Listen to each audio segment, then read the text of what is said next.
nosotros. Señor, invocamos tu nombre, rogando tu gracia, tu misericordia, tu perdón, Dios, que nos mires en Cristo, que a través de él, bendito Dios, seamos hallados justos, santos, Señor, y sin mancha. Bendito Padre, rogamos la asistencia de tu Espíritu, que nos dirijas en esta hora. Señor, que lo que estudiemos hoy, aunque sea un ejercicio académico, Señor, entendamos que tiene que ver con tu palabra, tiene que ver con tomar en serio tu palabra y tomar tu palabra, Señor, con respeto. Padre, ayúdanos en esta hora, dirige nuestras vidas. Padre, rogamos por nuestros hermanos, aquellos que quizás vienen en camino, por aquellos que no pueden asistir, igualmente rogamos para que tú también les inquietes en este estudio, Padre, que es necesario, es imperativo para nuestras vidas, estudiar lo que tu palabra dice, profundizar en ella y poder, bendito Padre, ir comprendiendo, Señor, la seriedad, la profundidad de tu palabra, la diligencia que el Señor nos demanda. Ayúdanos a ser responsables, a no tomar livianamente este estudio, esta capacitación, Señor, sino que realmente dispongamos nuestras vidas y nuestros corazones para que, Señor, en todo tu nombre sea honrado, tu nombre sea glorificado. Padre, gracias te damos una vez más, a ti el honor y la gloria, solamente la alabanza a ti, Señor, porque este hombre que está aquí al frente, Dios, es solamente polvo, Señor, y no sería nada, Señor, si tú no lo hubieses dado, Señor, ya. De la gracia que tú me has dado, quiero compartirla con mis hermanos, pero, Señor, la gloria es solo para ti, Padre, solo para ti, porque yo no estaría aquí, Señor, si no fuera por tu gracia, por tu misericordia. Gracias, Señor, por mis hermanos, bendice sus vidas, ayúdalos a capacitarse, a crecer, Señor, en este asunto, para el bien de ellos mismos y de la iglesia que ellos dirigen y pastorean. Gracias una vez más, en Cristo Jesús. Amén. Amén. Bueno, mis hermanos, Giovanni, ¿me prestan los marcadores?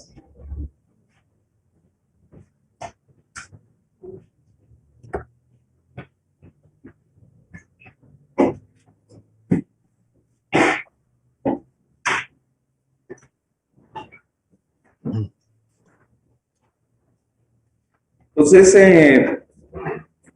recuerden que la primera hora, la primera parte la dedicamos un poco a hablar de la teoría, y pues es importante que la tengamos en cuenta. Otra vez recalcar el método.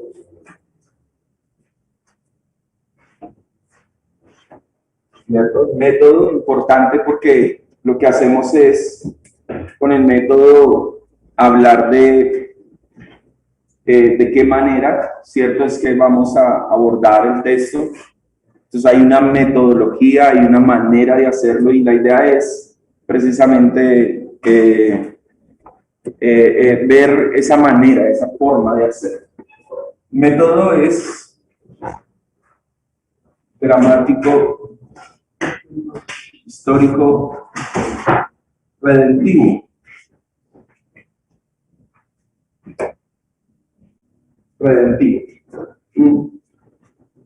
Recalcamos esto porque es repetitivo, y yo lo hago a propósito de escribir esto, porque quisiera que estuvieran siempre en sus mentes cada vez que se acercan a la Escritura para estudiarla, para preparar sermones. Hay un método, ¿cierto? Una manera. Hemos recalcado un poco en lo gramático, pero si ustedes se van a dar cuenta, y hoy en el ejercicio que vamos a hacer, se van a dar cuenta que vamos a ir ahondando, aunque estamos mirando las palabras, ¿cierto? También vamos a encontrar datos históricos. Por ejemplo, en Filipenses ya hay cosas que comenzamos a ahondar y nos comienzan a dar una idea de la iglesia de los filipenses. Y también vamos a ir encontrando algunas cosas en cuanto a la teología, ¿cierto? Del texto. Y vamos a irlo encontrando. Yo les decía hace 8 días, les decía que hay veces nos quedamos en solamente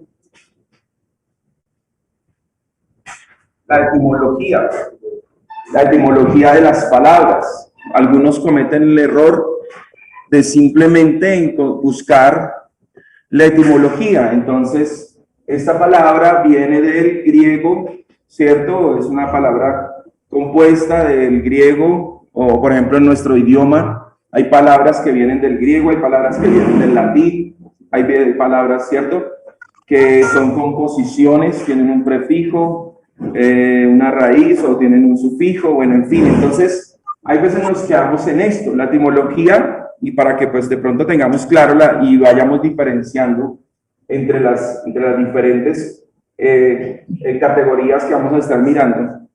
La etimología se denomina la etimología el estudio del origen de las palabras individuales, ¿sí? Su cronología, su incorporación a un idioma, o sea, cómo llegó esa palabra. Por ejemplo, nuestro idioma, el español, es un idioma que ha recogido, ¿cierto? Nosotros inclusive tenemos algunas palabras que vienen del árabe, de los árabes, ¿cierto? De otros idiomas, ¿cierto? No solamente del latín, no solamente del griego, sino también de otras corrientes, de otros lenguajes. Por ejemplo, tenemos también palabras que vienen del inglés. Muchas palabras, ¿cierto?, se han castellanizado que venían del inglés. Entonces, la etimología lo que busca es eso, cómo se incorporó en el idioma, cuál fue la fuente, los detalles de cambio, la forma y el significado. En idioma, la larga historia escrita es esta etimología que está relacionada con la filología y con la lingüística, ¿sí? Una lingüística histórica. Esto comprende el origen de estas palabras mediante una investigación de su significado original, su estructura, una evolución diacrónica en el tiempo, ¿sí? Cambios que ha tenido a lo largo del tiempo.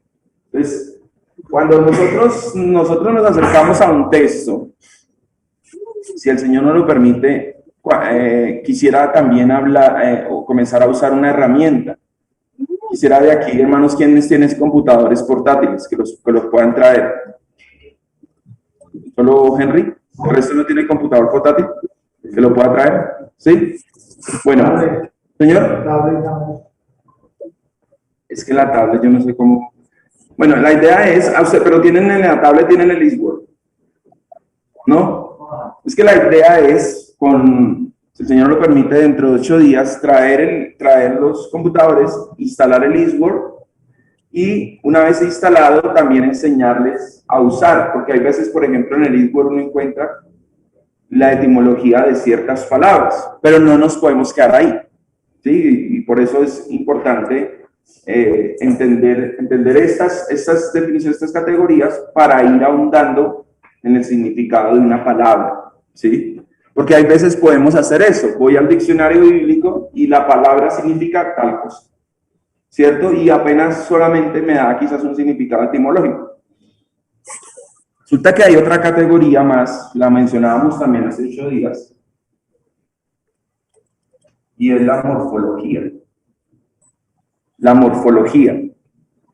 La morfología es el estudio, ¿cierto?, que lo que busca es encontrar la estructura interna de las palabras para definir y clasificar por unidades, ¿sí?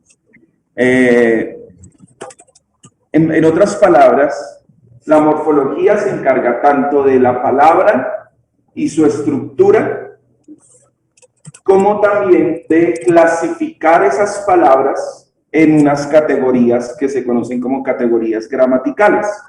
Entonces ahí es donde encontramos qué son las categorías gramaticales. Pues las categorías gramaticales nosotros ya las conocemos: los verbos, los sustantivos, los adjetivos, los artículos, los pronombres, ¿cierto? Las conjunciones, las preposiciones, esas son categorías. Las palabras, todas las palabras se juntan en 8 o 9 categorías, no recuerdo, creo que son 8 o 9 categorías. Todas las palabras que existen Inclusive no solamente en nuestro idioma, en todos los idiomas, todas las palabras se pueden poner en grupos y hay más o menos como 8 o 9 grupos. Esas se agrupan. La morfología entonces mira eso. Si la palabra que estamos mirando es un verbo, si es un sustantivo, si es un adjetivo.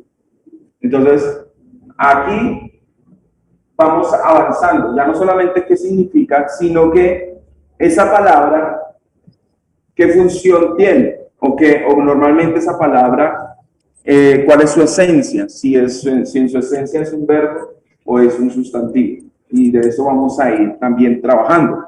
La idea es comenzar a, esto aunque a veces nos da temor, o porque nos fue muy mal en el bachillerato con español, o porque de verdad nunca le pusimos cuidado, esto es importante que nosotros ahondemos en esto. Y la idea es que vamos a tener una de las clases, vamos a hablar de las categorías gramaticales, un poco, ¿sí? Recordar, refrescar la memoria, si todavía la tenemos allí o si nunca le pusimos cuidado, entonces pues mirar este tema que es importante. Sin embargo, no nos podemos quedar ahí, no solamente podemos coger un versículo y decir, este es un verbo, esto es un sustantivo, esto es un adjetivo, ¿cierto? Este es el sujeto, ¿cierto? La idea es precisamente entonces ir un poco más allá y ya hablamos de los sintácticos. Hablé del sujeto. Precisamente la sintaxis nos ayuda, es esa parte de la gramática que estudia las reglas y principios que gobiernan la combinación de los diferentes constituyentes sintácticos. Es decir, la sintaxis estudia las formas en que se combinan las palabras, ¿cierto? Si yo digo carro, tomate, arriba, pues son palabras, pero entre ellas mismas no dicen nada, ¿cierto? No nos están diciendo absolutamente nada, ¿cierto? Pero si yo leo la palabra, perdón, la fe viene por el oír. Son palabras, pero que tienen un sentido. Estas no. ¿Por qué? Porque aquí ya hay un orden sintáctico. Aquí ya entonces podemos entrar a mirar quién es el sujeto, quién es, ¿cierto? Cuál es el predicado, si hay complementos directos, indirectos, bueno, todas estas cosas. Y esto, la idea es también aprender a abordar esto en la escritura. ¿Sí? No quedarnos solamente en palabras, porque yo puedo tomar las palabras fe, ¿cierto? Y puedo encontrar su etimología, puedo decir que es un sustantivo, ¿cierto? Pero resulta que ya voy a decir que entonces es el sujeto. O sea, voy más allá. Ya no solamente me quedo en la definición, ya no me quedo solamente en qué naturaleza es, sino que también entonces digo que quizás entonces la fe es el sujeto, es lo principal de la oración. Pero tampoco me quedo hasta ahí. Vamos luego a lo semántico. Es un poquito más allá.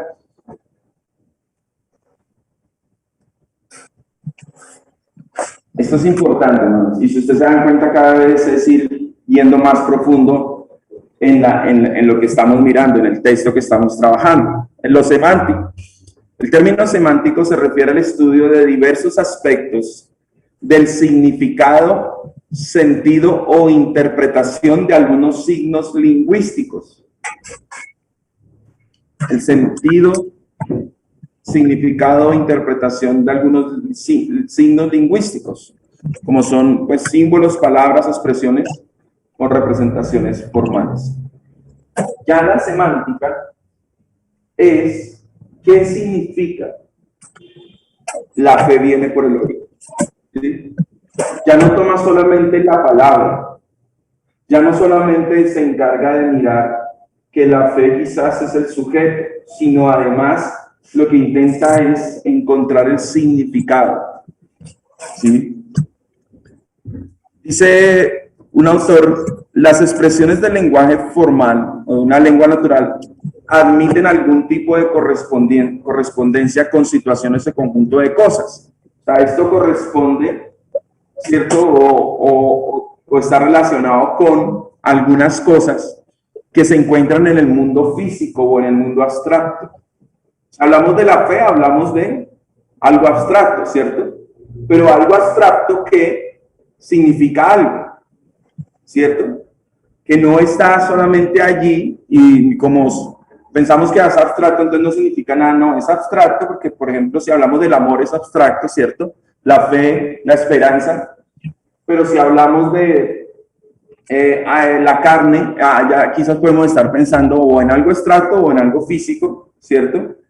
Pero la idea es que la semántica lo que busca es encontrar esa definición de lo que se dice, ¿sí? Ya trata de la codificación y decodificación de esos contenidos semánticos en las estructuras lingüísticas, ¿cierto? Con la idea de encontrar, ¿cierto? Esos, a través de mecanismos, el significado de esas expresiones.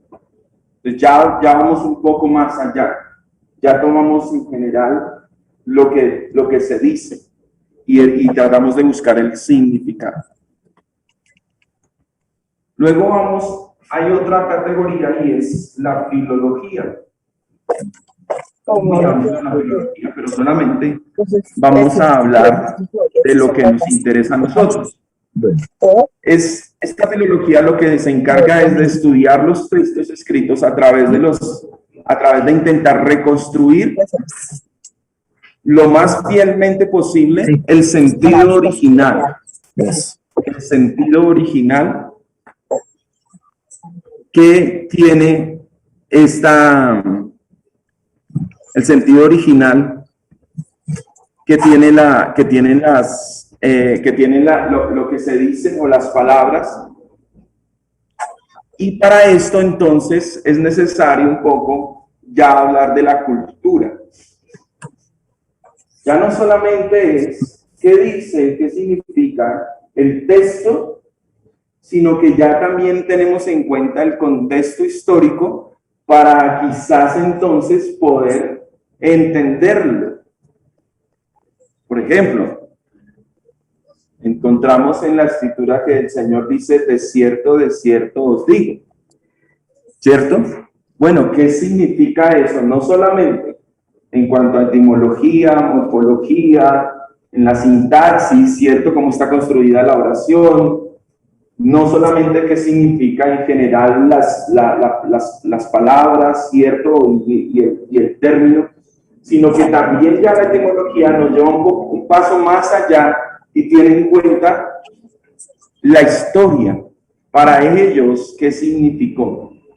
Por ejemplo, cuando encontramos entonces de cierto os digo, la palabra que encontramos en el fondo es amén, amén.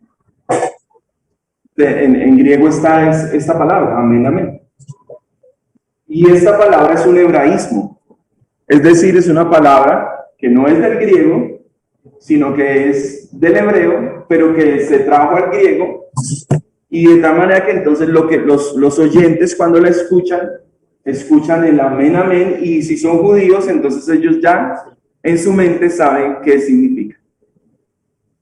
¿Sí? De cierto os digo, en el griego aparece así. Amén, amén. Cuando el Señor Jesucristo dice. Entonces, si ven que esto ya nos lleva un poco más allá, la filología nos ayuda a eso, ir un poco más hacia el fondo. Y queda una última. Esta palabra les advierto que a algunos le tienen miedo, pero no le tengan miedo. Y ya les voy a explicar por qué. Quizás de pronto, si ustedes no se han expuesto a la teología liberal, quizás nunca la han escuchado, pero hay reformados que le tienen miedo a esta palabra. Porque resulta que esta palabra la usa mucho precisamente la teología liberal. Lo que yo les decía hace 8 días. ¿Cuál es el problema de la teología liberal? Es que se queda acá y acá.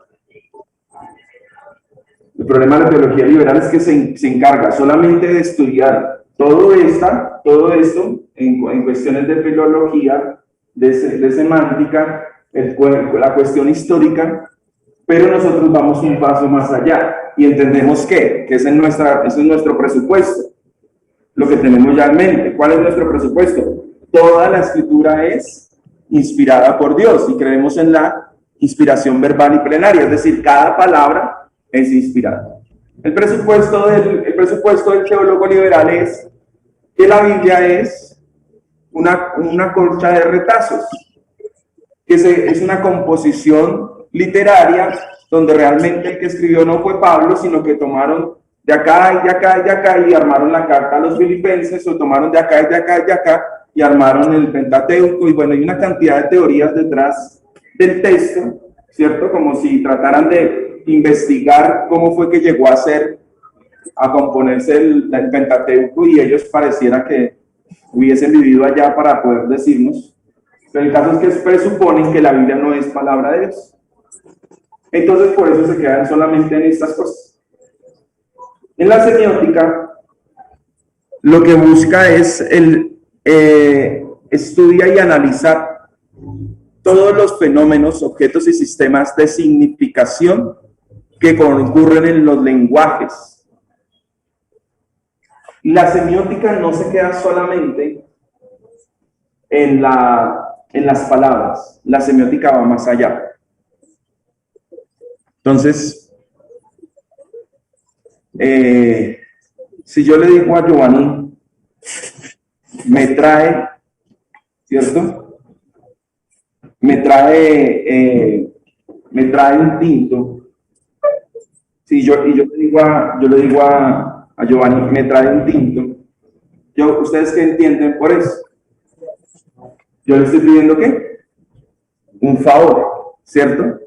La semiótica precisamente va más allá de lo que tiene que ver con las letras, tiene que ver con las expresiones. Claro, nosotros no podemos en la Biblia decir, es que cuando el Señor dijo esto estaba sonriendo, o cuando Pablo dijo esto estaba de mal genio. No podemos decirlo porque no tenemos ese lenguaje corporal. La semiótica precisamente nos va un poco más allá y mira el lenguaje corporal. Sin embargo, aunque nosotros no tenemos eso, la semiótica nos ayuda a poder en las palabras, entre lo que se está diciendo, en lo que el autor está diciendo, poder detectar la intencionalidad, las motivaciones, las intenciones, aún los sentimientos.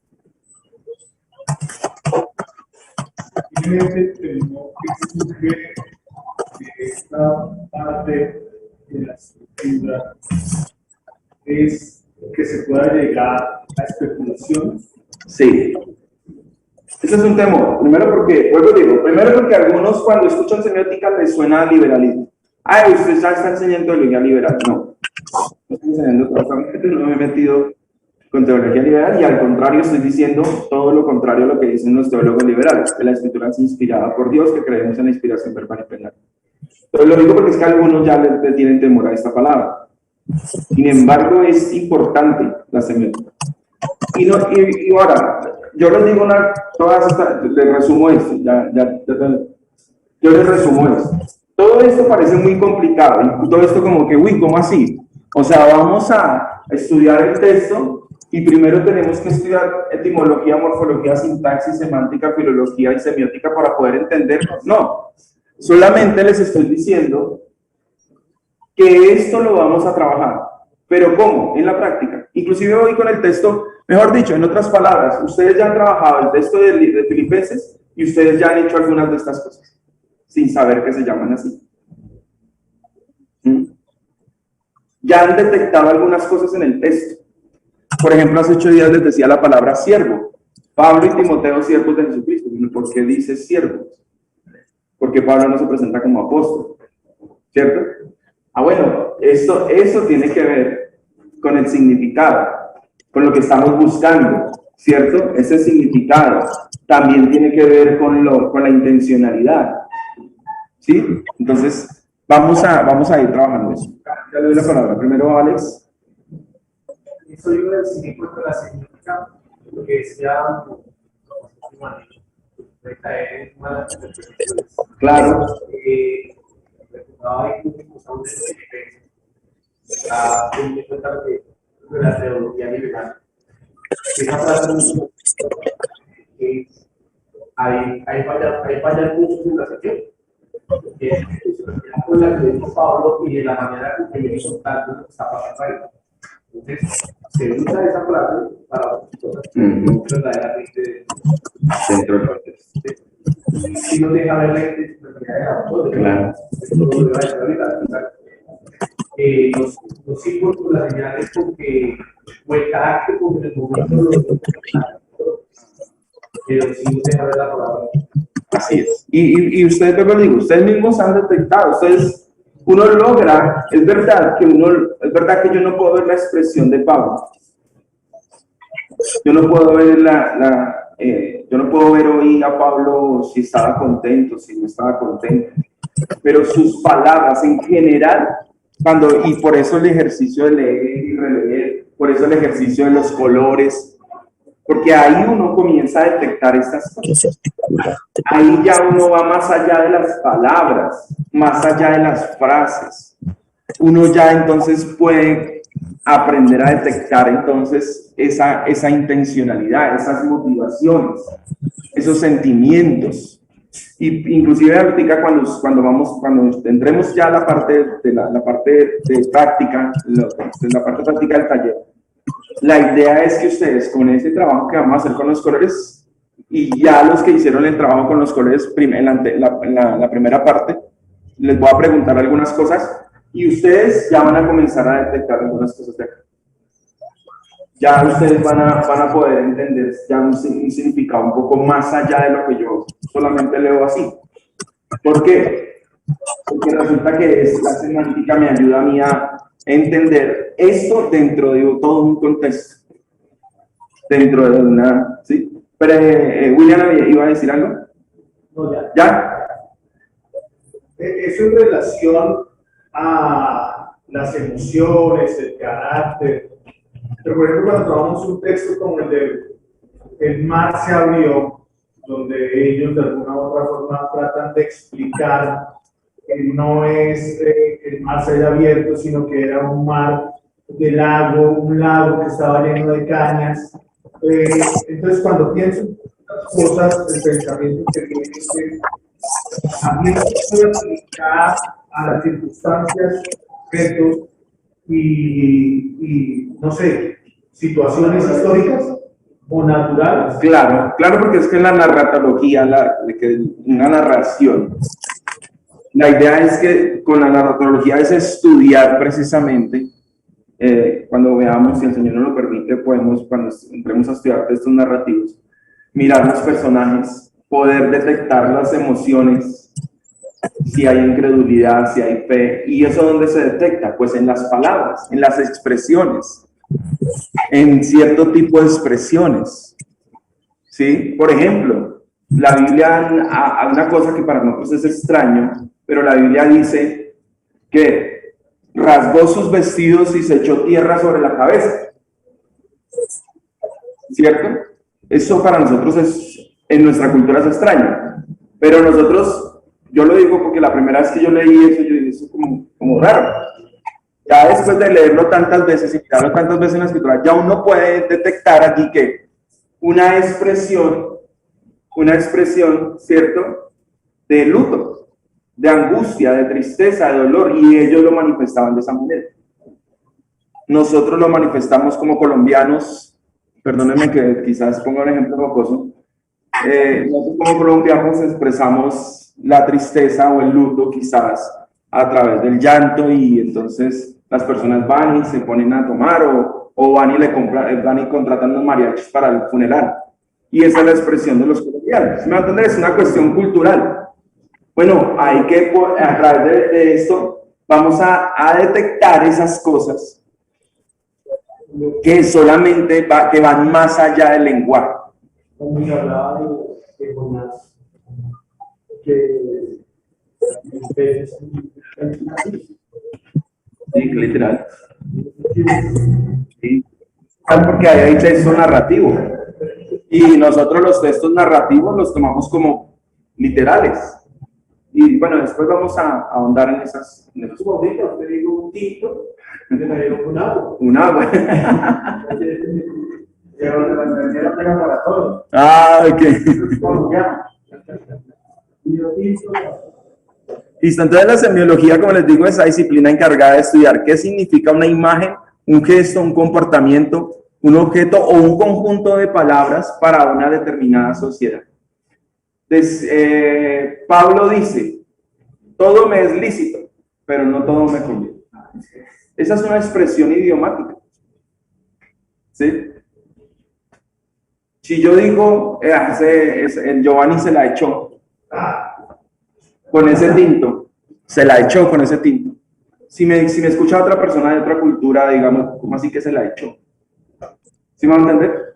Entonces, esas expresiones idiomáticas, la idea es, no tenemos alguien que nos cuente, no tenemos alguien del siglo I o alguien de la época de Moisés que nos cuente qué era lo que significaba, pero la idea es, a través de investigación, a través de la misma escritura, y ustedes se van a dar cuenta que la misma, ahí creemos la suficiencia de la escritura, ustedes se van a dar cuenta que hay cosas históricas que no necesitamos ir, o sea, sí vamos a usar en algún momento dado algunos comentarios y cosas así, ¿cierto?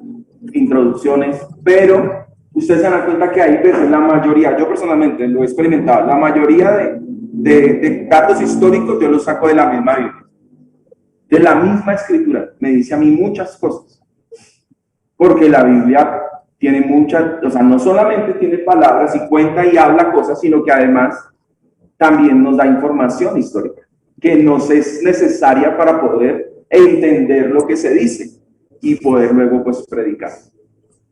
Amén. ¿Alguna pregunta acá? Con esto no quiero que se asusten, simplemente es para que entendamos, sobre todo, quisiera que entendiéramos que no nos podemos quedar no nos podemos quedar con una sola cosa. Muchas veces, yo lo digo porque yo he visto pastores, inclusive reformados, que dicen, es que, por ejemplo, una vez estábamos discutiendo sobre un libro del pastor Sugel Michelin, y entonces, no recuerdo qué texto citó Sugel, y entonces, no, es que Sugel creo que no le está dando una interpretación correcta, y entonces el pastor llegó y cogió y sacó su laptop y su programa Logos y ¡pum! Etimología, entonces se basó en la etimología, dijo, no, aquí lo que quiere decir es esto y solamente basado en la etimología. No, espere, porque puede que la palabra en griego signifique eso, pero hay que tener en cuenta, primero, en qué parte, en qué categoría estamos hablando, esa palabra es. Segundo, que la palabra, ¿qué función está cumpliendo dentro de la oración? No, es que no se puede porque está en directo. Esa expresión, no solamente la palabra. Además, esa palabra es un hebraísmo. ¿De dónde viene?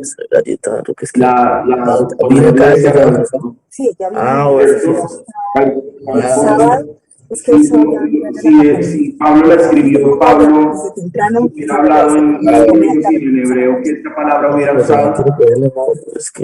Y además, todo el contexto nos tiene que decir un poco cuál es la intención del autor, si estaba contento, si estaba enojado, o sea, ¿sí me entender? Entonces, hay veces nos quedamos en una sola cosa.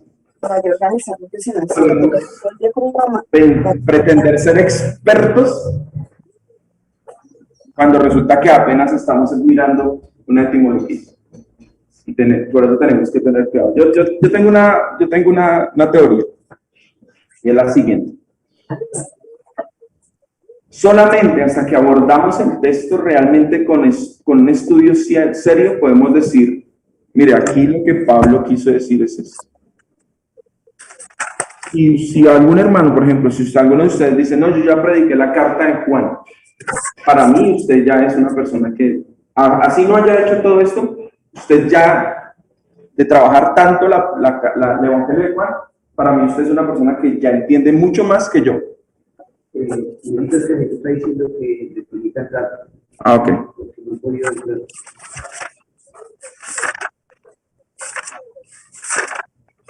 Hermanos, por favor, los que están conectados, que apagan los micrófonos.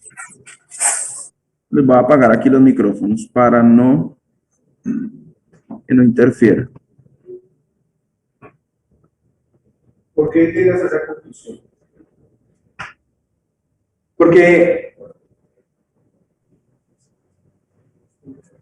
yo pude haber leído ya la Biblia de pasta a pasta y varias veces. Pero sentarse a trabajar en el texto es otra cosa. Ustedes creo que lo habrán experimentado. Si ustedes ya han predicado algún libro en la Biblia, ustedes se pudieron haber dado cuenta que ustedes dicen, yo había siempre interpretado esto de esta manera, o yo había leído siempre esto y lo había entendido de esta manera. Pero ahora me doy cuenta que quizás no varía mucho, quizás la variación es, o más bien, yo diría que nosotros cuando lo leemos por encima, pero después le encontramos mucha más riqueza, mucho más significado, mucho más sentido. Entonces, una cosa es leer la escritura, una cosa es quizás tomar la escritura y hacer una lectura rápida de ella, inclusive aún la meditación. Cogemos y nos presentamos y leemos con toda paciencia. Ya les dije.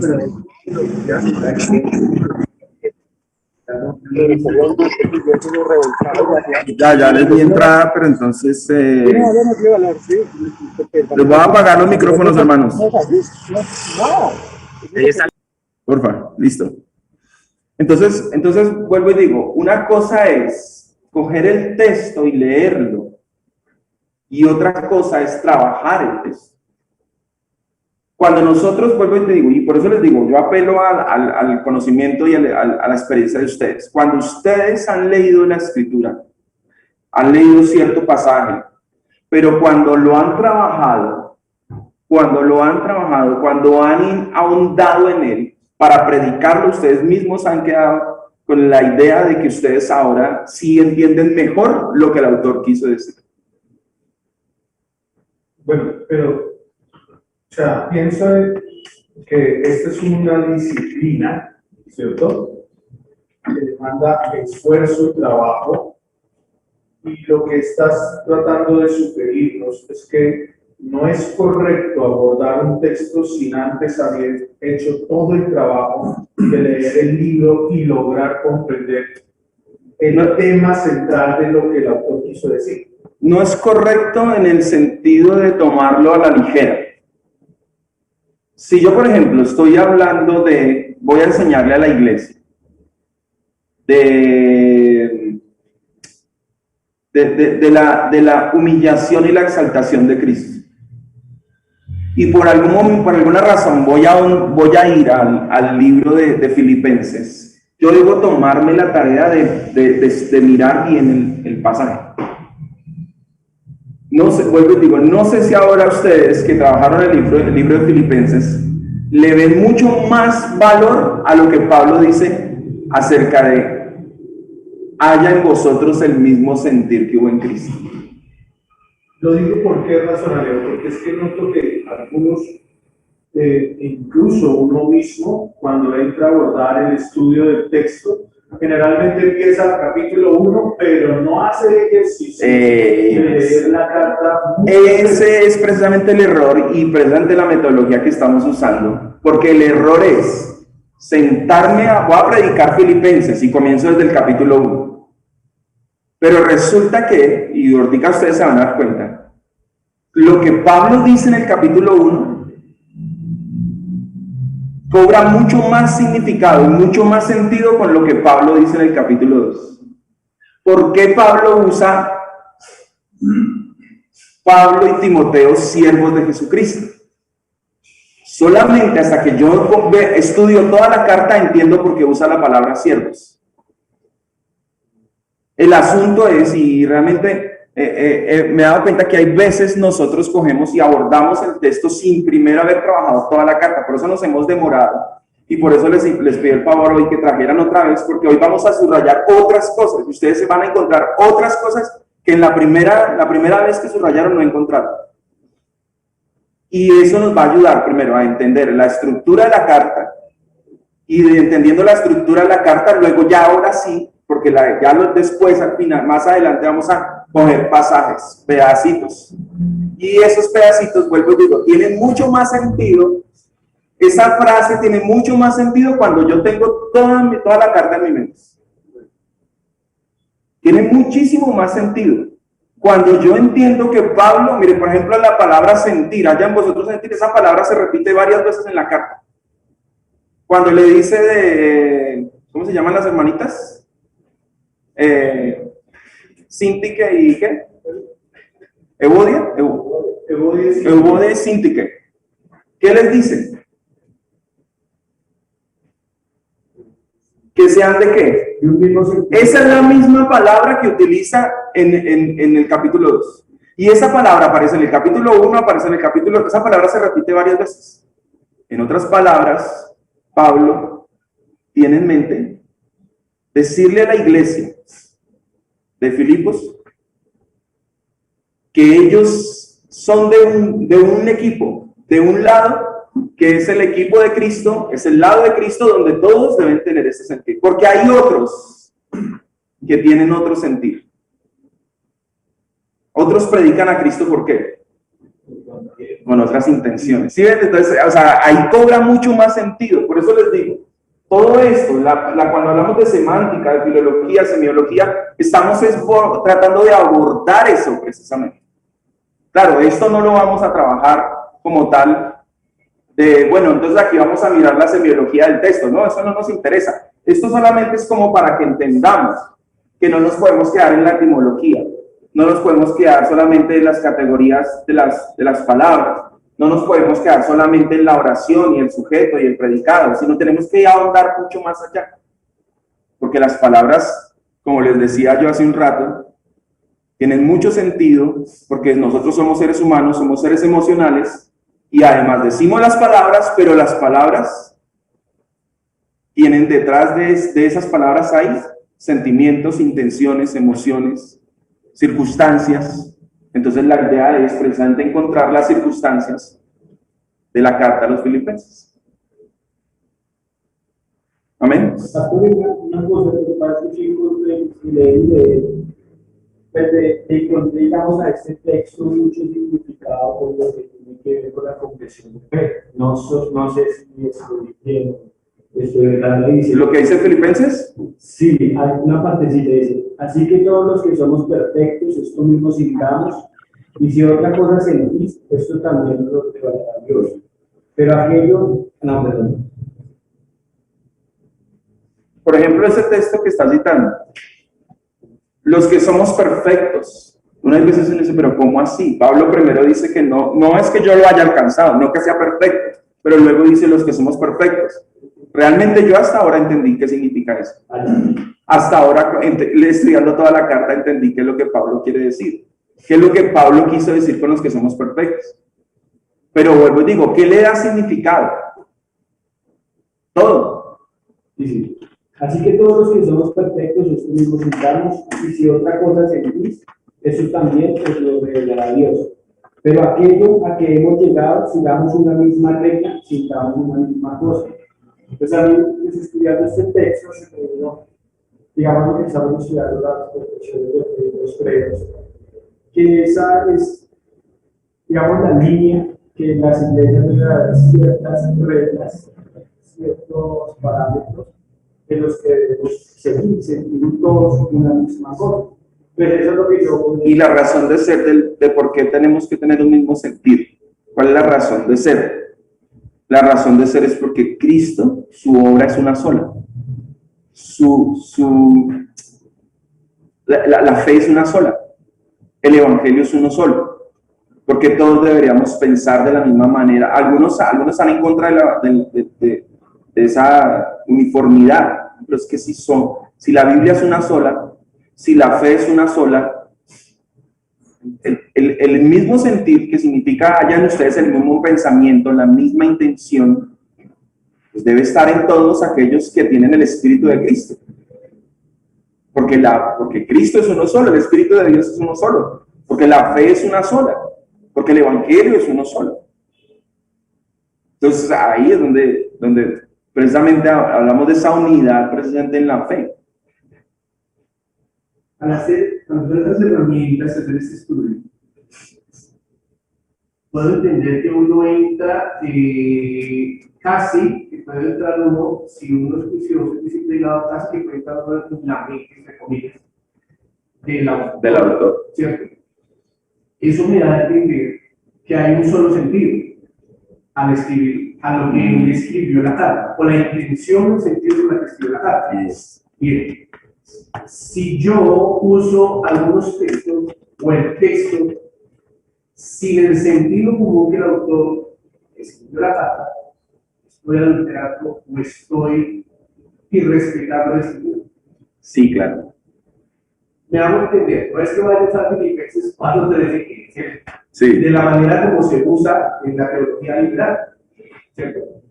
Pero quizá le doy otro enfoque, análisis otro enfoque, sin alterar el contexto, o el texto dentro del contexto, que estaría adulterando la escritura. Siempre debo enseñar el texto con la misma mente que enseñó el autor, con la que escribió el autor. Miren, nuestros hermanos reformados de siglos pasados, siglo XVI, XVII, realmente ellos cuando citaban un texto, algunos dicen, es que yo veo que en la confesión de fe citaron tal texto, pero como que no tiene nada que ver. No, es que los hermanos se tomaron la tarea de profundizar el texto y ellos lo pusieron allí, porque ellos son mucho más adelantados, eran mucho más adelantados que nosotros. Nosotros no manejamos el griego, no manejamos el latino, no manejamos el hebreo, ellos sí lo manejaban. Era muy común para los pastores saber griego, saber hebreo, la mayoría sabía. Nosotros no, nosotros solamente el español. Entonces ellos cuando citan ciertos textos en sus libros, en sus predicaciones, ellos se tomaban la tarea de profundizar esos textos.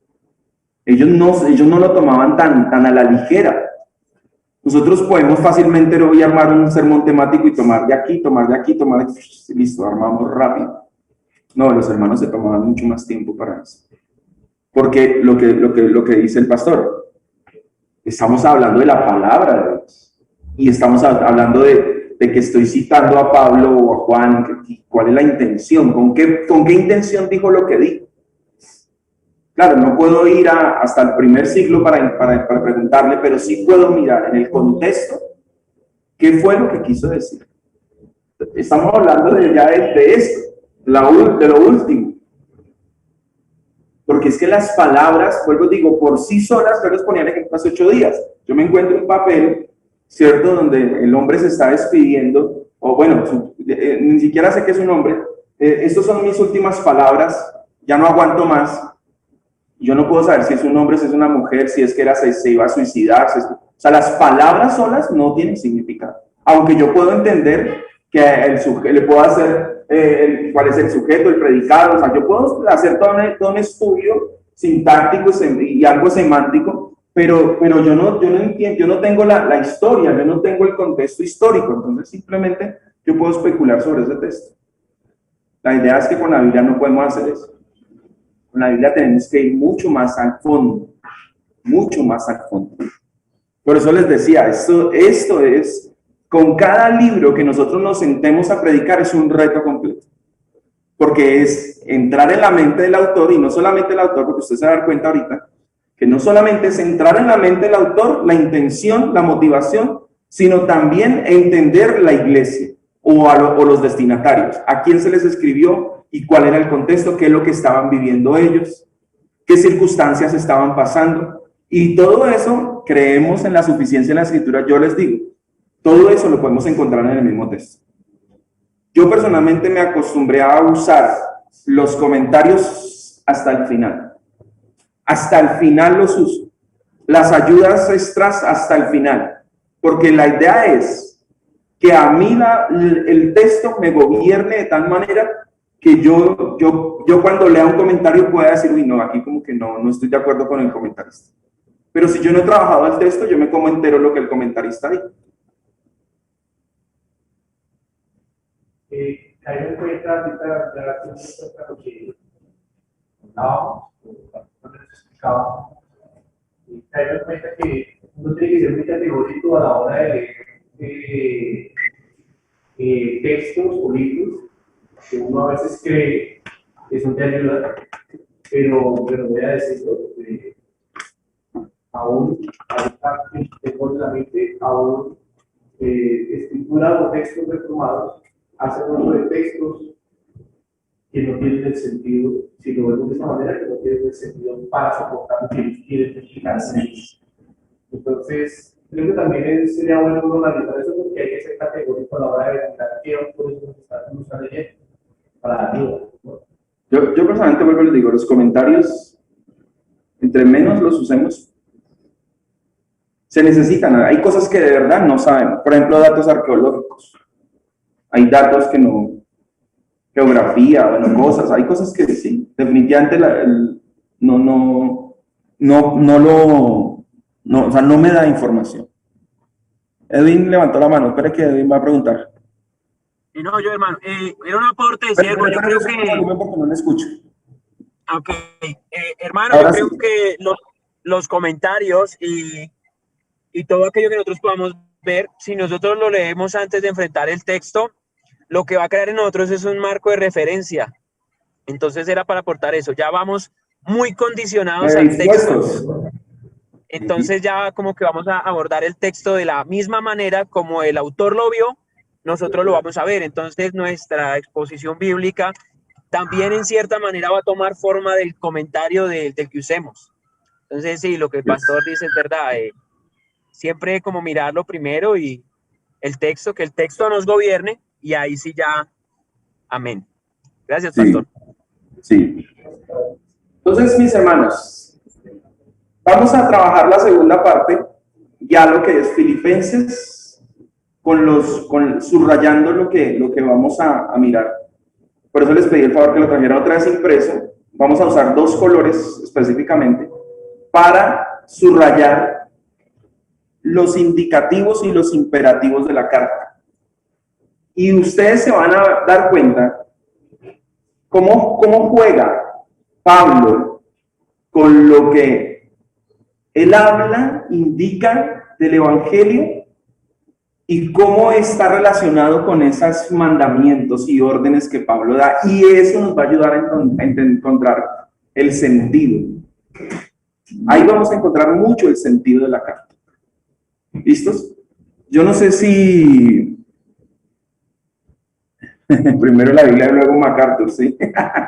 Sí, eso sí es verdad. Y yo, bueno, lamentablemente conozco muchos que, inclusive reformados, que es lo que MacArthur dice es palabra de Dios. Y MacArthur es un hermano y todo respetable, pero hay veces se pega unas descachadas terribles. Lamentablemente. Entonces, mis hermanos, ¿cómo tenemos organizado? Break. Vamos a un break y volvemos.